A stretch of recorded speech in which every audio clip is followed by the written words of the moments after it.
Hola, mi nombre es María Claudia Salamanca, soy estudiante de segundo semestre de la carrera de Ecología. En el video a continuación hablaré de las plantas acuáticas o macrófitas. La razón por la cual escogí este tema es porque siempre que pensamos en plantas, pensamos en las plantas terrestres, pero no nos indagamos acerca de las adaptaciones que han tenido que realizar estas especies para vivir en ecosistemas acuáticos. Por esto, a mi parecer, es muy importante y me parece que se debe a la gran inmensidad de los cuerpos de agua que imposibilitan que conozcamos a totalidad la inmensidad de microorganismos y organismos vivos que viven en él. Además, estas plantas son importantes porque se ha demostrado que se pueden utilizar en la descontaminación de cuerpos de agua y esto podría significar una solución a un tema que nos aqueja fuertemente en la actualidad. El ecosistema acuático es el resultado de la interacción entre el agua, la atmósfera, la tierra y los organismos vivos. A continuación, explicaré el funcionamiento de macrófitas en un ecosistema lacustre mesotrófico. La estabilidad y productividad de la vida en un lago están determinadas por una red compleja de factores que van desde la penetración de la luz, su origen geológico, su morfología y su posición latitudinal, hasta el efecto que el hombre ejerce sobre él a causa de las prácticas culturales que realiza en su área de influencia. El mantenimiento de este ecosistema depende de un adecuado balance entre el agua que entra a través del ciclo hidrológico, ya que estos procesos determinan la cantidad de gases y sólidos disueltos en el cuerpo de agua, los cuales a su vez influyen en la cantidad de luz que ingresa y en el comportamiento de los organismos. Más específicamente estudiaremos la zona litoral de un lago, la cual es un compartimento autónomo con todos los niveles tróficos, gran cantidad de nichos ecológicos y de cadenas alimenticias de herbivoría y de detritos, por ende con mayor diversidad.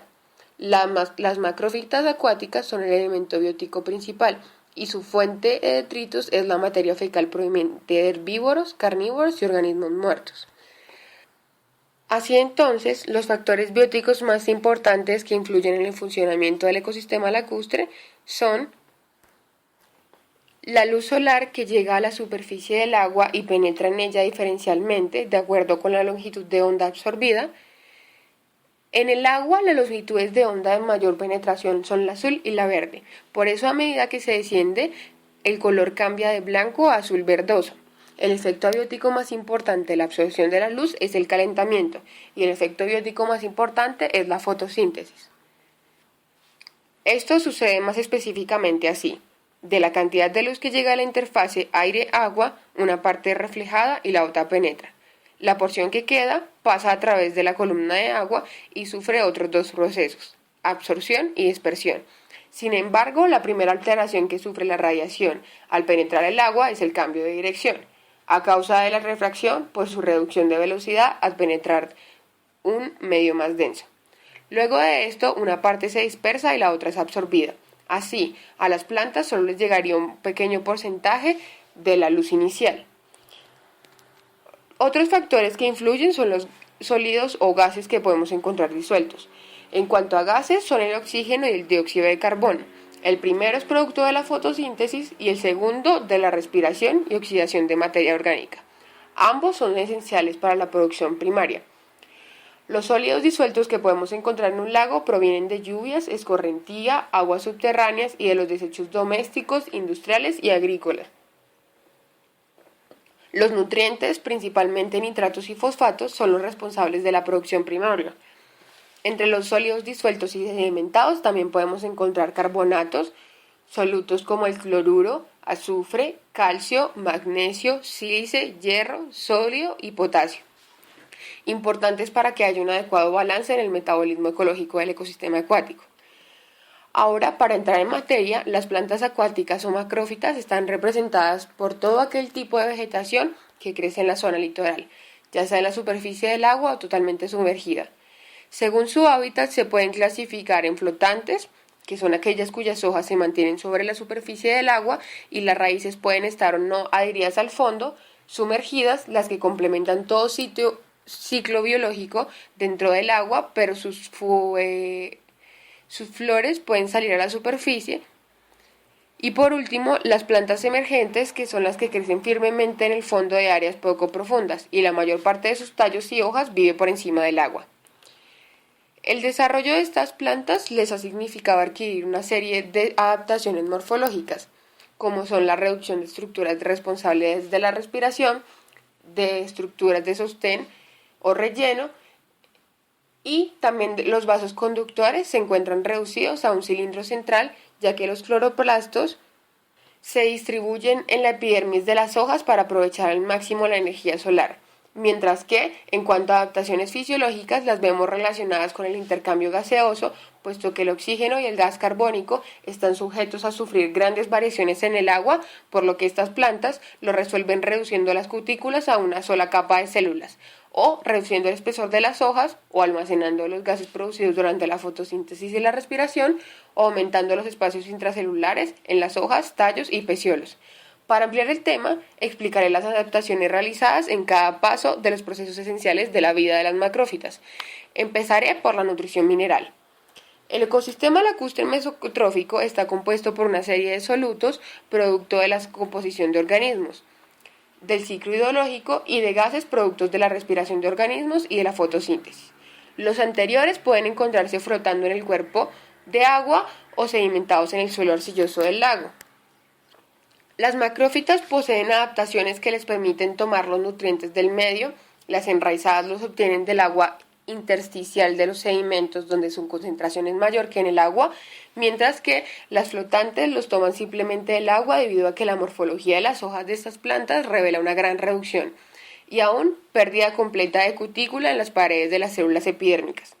Se ha encontrado que las hojas de estas plantas son responsables de la mayor parte de la absorción de nutrientes a través de su pared celular.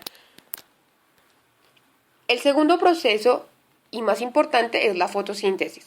Las plantas acuáticas poseen metabolismo de tipo fotosintético C3, en el que la enzima responsable de captar el dióxido de carbono posee 3 carbonos en su estructura. La asimilación de carbonos en estas plantas es más difícil que en las aéreas, pues el dióxido de carbono se difunde más lentamente en el agua que en el aire. Por ello, poseen el espesor de la capa de células epidérmicas más reducido y desarrollan tallos y hojas con tejido esponjoso. Las macrófitas sumergidas pueden asimilar y descarboxilar los iones bicarbonato, lo que constituye una adaptación para tomar las limitadas cantidades de dióxido de carbono que hay en el agua. Por otro lado, el dióxido de carbono proveniente de la respiración también es acumulado en los tejidos de arénquima y utilizado durante la fotosíntesis. Con respecto a la luz, importante en el proceso fotosintético, las plantas acuáticas también realizan algunas adaptaciones. Se ha observado que los efectos de la intensidad de la luz en las macrófitas provocan en ellas variaciones morfológicas. Así, las plantas que están adaptadas a lugares de sombra tienen hojas finamente divididas como filamentos muy delgados, en cambio, plantas que están expuestas al sol tienen hojas más amplias y lobuladas. La productividad de las plantas acuáticas se ha evaluado por medio de la biomasa producida y la tasa fotosintética. Las raíces y los rizomas de las plantas sumergidas poseen menos biomasa que las flotantes y menos aún que las emergentes. Algunos de los factores responsables de esta alta productividad en las macrófitas emergentes son la eficiencia de reproducción vegetativa, la ventaja de tomar nutrientes tanto a través de hojas como de raíces y la forma de las hojas que permite vivir en tanto lugares sombreados como en lugares muy iluminados. Por su parte, la productividad baja en las sumergidas está relacionada con el bajo desarrollo del sistema radicular y menor disponibilidad de luz. El tercer proceso importante en la vida de una planta acuática es la distribución de asimilados. En lo referente a la disponibilidad de factores bióticos y abióticos, debido a la situación de disponibilidad tan reducida, las plantas deben disminuir sus tejidos epidérmicos y de sostén para reemplazarlos por esponjosos como el arénquima, que les permite flotar y les sirve de reservorio de gases. Así, se podría deducir que como los asimilados se mueven a los órganos de mayor demanda, las macrófitas los distribuyen a la producción del tejido de arénquima, el cual les ayuda a almacenar el dióxido de carbono y oxígeno, que es muy escaso en el medio donde se encuentran. Y por último, las afectaciones en su dinámica de crecimiento. Dinámica de crecimiento. La contaminación con desechos domésticos y agrícolas es la fuente principal de nutrientes en muchas áreas y la causa más importante de eutrofización en cuerpos de agua, la cual causa graves problemas de desoxigenación. Cuando la cantidad de nutrientes aumenta, las plantas cambian su dinámica de crecimiento y a causa de esto acumulan gran cantidad de biomasa, que al descomponerse libera a su vez numerosos iones que son de nuevo utilizados para producir más biomasa. Este fenómeno de alta productividad es uno de los que más atenta contra la estabilidad de los lagos, pues por un lado crea condiciones anoxias en la parte profunda del ecosistema y por otro lado fomenta una rápida acumulación de sedimentos en los mismos. Los lagos eutróficos se caracterizan por despedir un olor fuerte y ser de color verde oscuro gracias a la gran cantidad de nutrientes que lo componen. Por otro lado, se ha encontrado que ciertas especies de plantas sumergidas detienen abruptamente su crecimiento cuando son sometidas a aumento de presión hidrostática. Sus hojas se vuelven más cortas, los tallos más delgados, se reducen los espacios lagunares en los tejidos esponjosos y se inhibe el crecimiento de las raíces adventicias. Esto finaliza los procesos esenciales de la vida de las macrófitas, pero me gustaría agregar que estas poseen gran importancia en las dinámicas del ecosistema.